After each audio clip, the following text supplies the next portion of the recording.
Ayun, Joy Diwata, nagpasalamat na sa kabila ng lahat na nangyari sa kanya. Ito ngayon guys, dumaragsa ang blessings kay Diwata.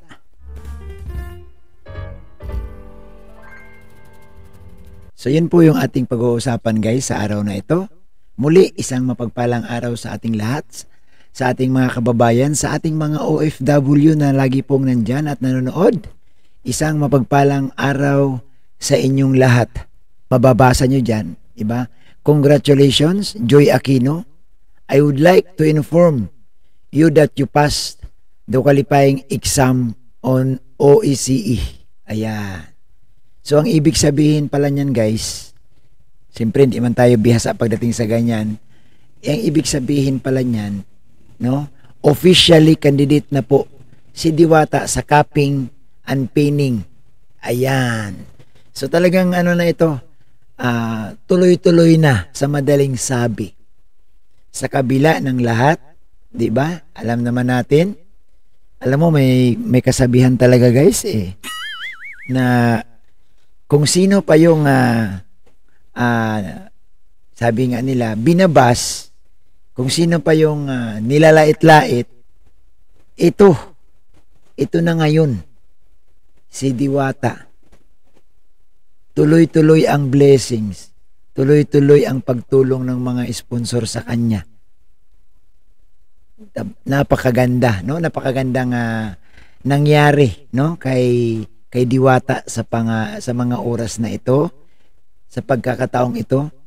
Alam niyo po, hindi biro no? Lalo na ang isang Diwata, guys. Kung ating matatandaan, 'di ba? Kung ating matatandaan, si Diwata, guys, nag-umpisa lang 'yan noong mga 'di ba, after ng pandemic. 'Di ba kung paano siya ma-discover ni Kalingap Rab sa lumang bahay, no, na scout ni Kalingap Andy. Yan, shout out kay Kalingap Andy. Kung titingnan nyo guys, ganito sila, ganyan sila noon, ganyan ang buhay nila noon. Pero lumipas lang ang ilang taon, 2, 3, ito na siya ngayon, isang dating gusgusin, ika nga. No, pero ngayon guys, grabe. Ang dami na pong humahanga dahil taglay ni Diwata guys, ang kabaitan. Ang isang pagiging magalang at simple. Bakit ba nasabi kong simple? Magalang. Kailan ba si Diwata guys sumagot sa mga baser? Diba hindi? Kailan si Diwata guys, may alam kayo, lumaban sa mga baser niya. Ako, tandang-tanda ko pa, nung binabas yan ang alam ko, nag-deactivate yan Kumbaga, sabi niya, wala mo na siyang Facebook, wala mo na siyang Messenger. Bakit? Yun yung kanyang paraan para hindi siya ma-stress.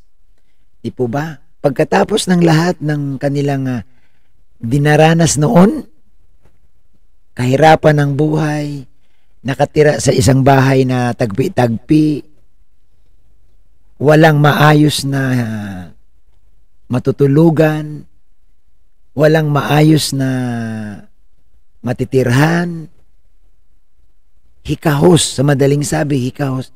Ito na ngayon. Alam niyo po, sa totoo lang, ang laki na po talaga ng nabago kay Joy, no? In terms sa kanyang, sabi nga, inaamin naman to ni Joy na, lalo na sa kanyang pag-grow up, ang laki po ng tulong ng Team Kalingap sa kanya. Di po ba? At ito na nga, no? Alam mo, unang matutuwa dito, di ba? Walang iba. Si Kalingap Rab. O, di ba? Palakpakan natin, guys. Alam mo, sa katulad ni Kalingap Rab na nagpapaaral ng ganito, na nag-i-schoolar niya si Diwata, mapanood lang ni Kalingap Rab itong nangyari kay Joy, sigurado ako, masaya na si Kalingap Rab. Diba? Yun naman no? Makita niya na yung kanyang tinutulungan, tinutulungan din ang sarili, tinutulungan din para umahon. Diba? Masaya na ang nagpapaaral nito. Kaya alam mo, sinasaladuhan ko to si Diwata no? Sana marami pang Diwata guys ang ganito. No? Marami pa. Diba na sa kabila ng lahat, alam niyo po ba, hindi ho biro guys ang pinagdaanan ni Joy. Kung inyong maalala.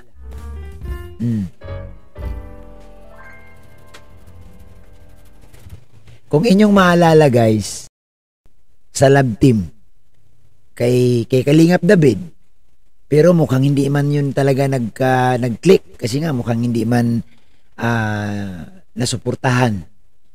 So si Joy medyo tawag nito, madalang na, mablog. So noong nailipat siya kay Kalingap Dan, doon bumulusok pataas, hindi pababa ha. Baka sabihin ninyo pababa. Pataas ang pagbulusok. Ibig sabihin, umangat yung kanyang karera.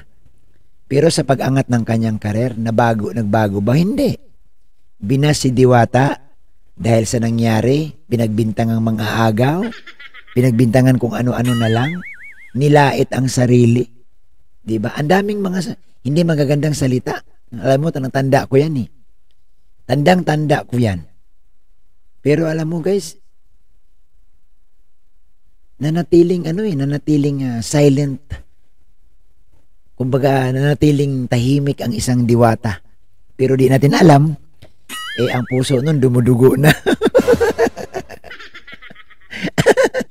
Dumudugo na sa sakit. Di po ba? Pero guys, nakita natin, in-enjoy po ni Joy ang 11 months. Sana 12 months na lang. Sana 12 months, no? In-enjoy ni Joy ang 10 months. Yan, 10 months na lang. Kasi yung pang 11 months, medyo alanganin In-enjoy ni Joy ang 10 months.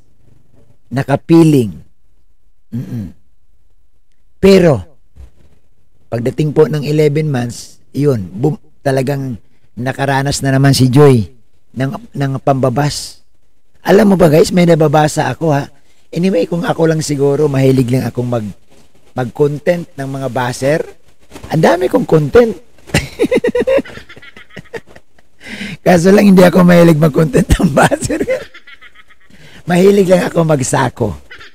Si Joy guys, ang daming mga salita na nababasa ko. Karma daw. Una, ayan, karma yan. Kasi mga aagaw. Di po ba? Oy, sa totoo lang, never na karma si Diwata. May karma bang ganito? Nakakatanggap ng maraming blessings? Pumasa? Di po ba? Sa isang exam? Alam mo, pag hindi ka pumasa dito, goodbye ka man Ano pang saysay nung exam kung hindi ka pumasa tapos andyan ka? Ligwa ka dyan guys pag hindi ka pumasa. So, makita nyo talaga yung isang Joy Diwata na napakasimple tahimik. Alam nyo po, sa totoo lang, mayroon ding maitulong ang magiging isang tahimik ka lang. Diba, nakit-lait-laitin ka, ibas ka man dyan, hayaan mo na sila. Kasi sa totoo lang, hindi mo man talaga pwedeng pigilan yung baser. Kahit ano pang gawin mo dyan. Bakit? Hawak mo ba ang cellphone nila? Ibabas ka talaga dyan. Di po ba? So maraming guys, kung isa-isahin lang natin ang baser ni Diwata, sangkatutak. Sangkatutak. Pero nananatiling matatag si Diwata. Oo. Matatag siya. So isa din ito sa mga hiningaan ko kay Joy na alam nyo, kahit tayo nagbunga ang paging simple, tahimik, mapangunawa at na palakaibigan na nagbunga ng ganito kay Diwata. At dyan po siya din guys, sinangaan ng mga tao na mga supporter niya. Diba? Kabilang na dyan ang inyong lingkod. At lalo siyang minahal ng mga sponsor, ng mga viewers. Mayroon nun pa ilan-ilan na mga negative, pero wala na yon. hindi na yan mananalo. Sa daming nagmamahal kay Diwata, nako. So yun po, no?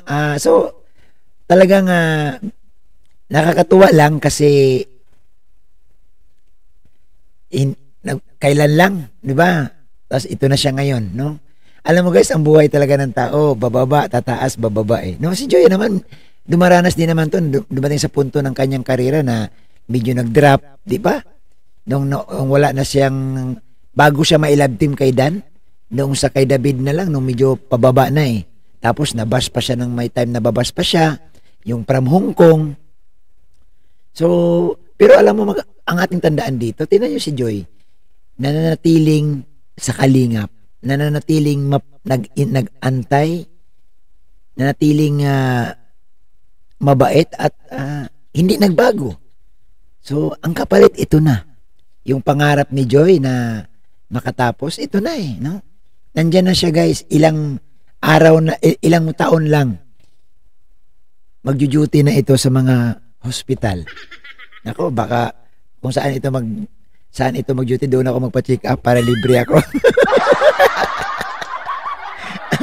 Mailibre ako. Ayan.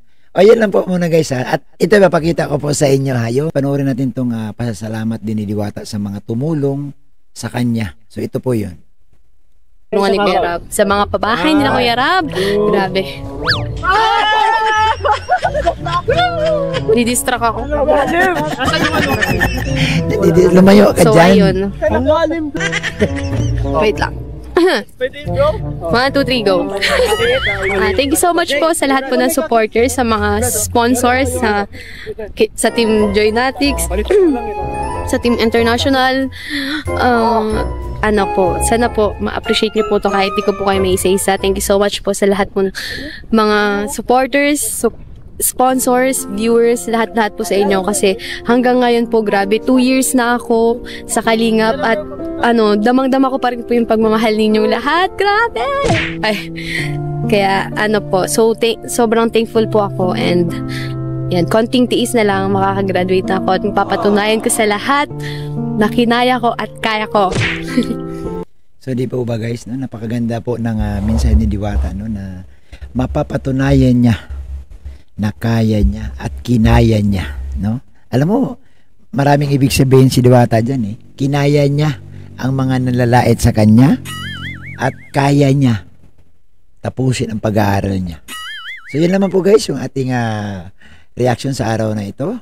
Muli po, isang mapagpalang araw sa ating lahat. God bless everyone.